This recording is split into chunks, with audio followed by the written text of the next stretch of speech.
Masaganang buhay at magandang araw po sa inyong lahat. Ako po yung ma-harvest ngayon ng bunga ng aking mga tanim na sitaw. After 2 months po nung aking silang may tanim sa timba. Una po ibabahagi ko po sa inyo yung seeds. Saan po ba kayo makakabili ng seeds? Ako po bumibili sa SM Supermarket, sa Shopwise meron din po at saka sa Ace Hardware. O kaya po sa mga plant nursery, ang sitaw naman po ay tinatanim siyan direct planting. Kung meron kayong timba, itusok na lang po sa isang timba, pwede po kayo maglagay ng 2 hanggang 3 seeds. O kaya kung gusto hanggang 4.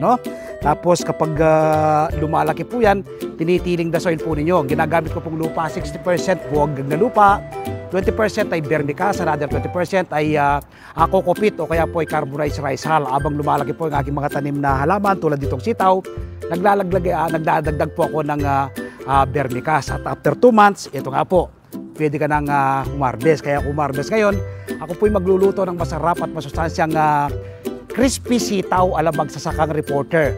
Masarap na pika-pika ngayon pong panahon ng holiday season. Tingnan po ninyo ang ating mga tanim na sitaw. Nasa timba lang po siya, napakadami po bunga. Ito na po muna nating na-harvest. So, tingnan po natin ang ating mga tanim. Marami ka pa pong pwedeng ma-harvest.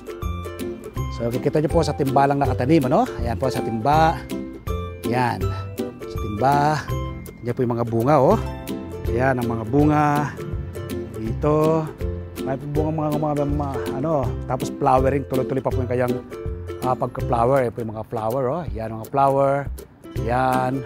Ito po sa kabilang side, dami pong bunga pwede pang ma-harvest, Yan, yan po yung mga bunga, Yan. Yan, mga magpa-flower na naman po dyan. Yan po, pwede namang ma-harvest yan. Dito yung mga flower, ayun, Ayun, So, yan po yung ating mga tanim na sitaw. Yan, dito medyo tumanda ito, hindi ko agad na-harvest. Ito mga maliliit na bunga pa to. Yan, So, yan.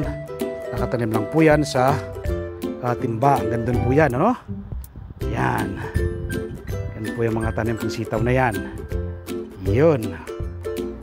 Magtanim din po kayo, ng yung sariling pagkain. Ano po bang makukuha po ninyo kapag kayo nagtatanim yung sariling pagkain tulad po ng sitaw? Una po, makakatipid ka. Pangalawa, masustansyang pagsasaluan ng buong pamilya. At pangatlo, makakatulong ka sa pagpreserba sa ating inang kalikasan. Nawa po mula ngayong araw na mapanood nyo ko, Magtanim na rin po kayo ng yung sariling pagkain tulad po ng sitaw, At kung gusto nyo po pong mapalawak ang inyong kaalaman at impormasyon, kaugnay ng pagtatanim ng iba't ibang uri ng halaman, sa pagitan po ng organikong pamamaraan, inibitan ko po kayo tuwing araw ng linggo.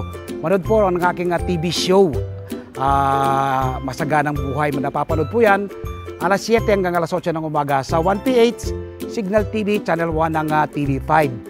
Napapanood din po sa RPTV, YouTube at Facebook. At siyempre meron po din po akong column sa nangungunang pahayagan Tagalog sa ating bansa tuwing araw po ng Martes.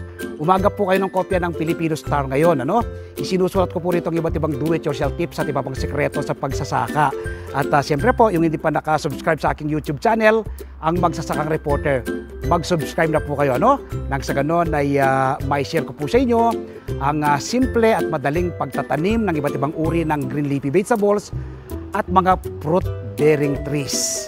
Happy farming po! God bless!